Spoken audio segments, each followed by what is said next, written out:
planned it. I wanted that to happen. It's all according to my plan. What, do you have some elaborate play going on here? Do you have some super epic endgame planned? This was one very small step, just to see if something worked. Step to what exactly? Also, you guys think that IDK and Umber run me, and tell me what to do. That is an absolute joke!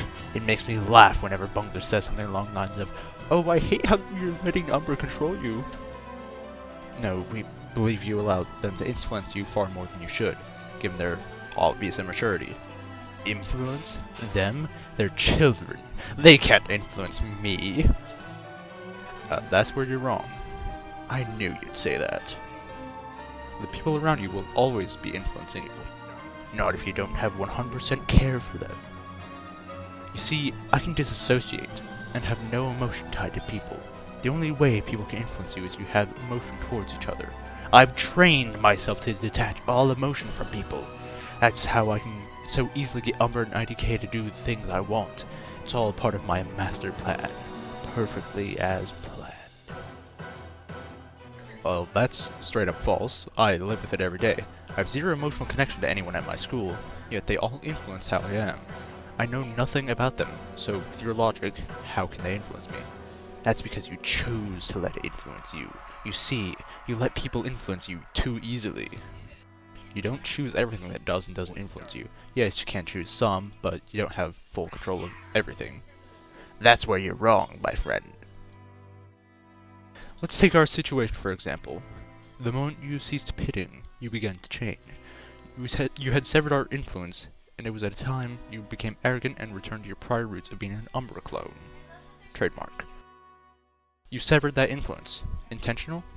You see, that was me when I was in my stages of becoming what I am now. Like a butterfly, I was escaping my cocoon. Butterflies are an improvement. This was not.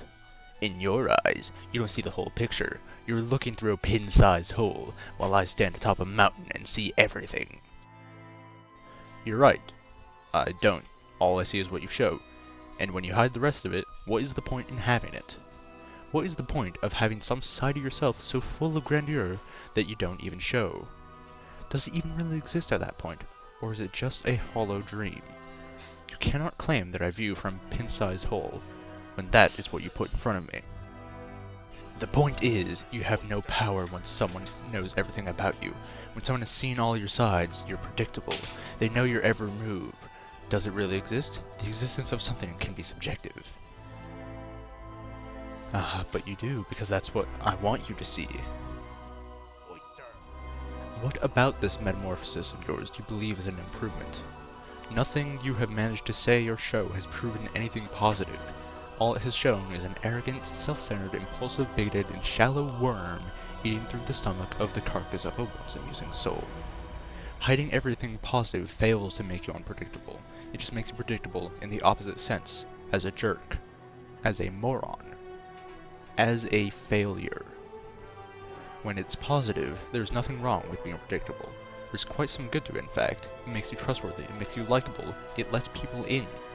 What do you gain from this new you? I enjoy reading the messages you send.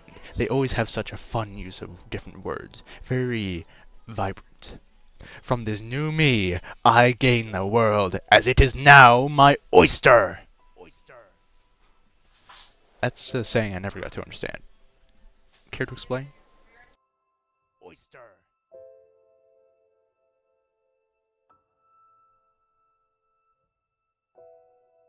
Oyster. Oyster!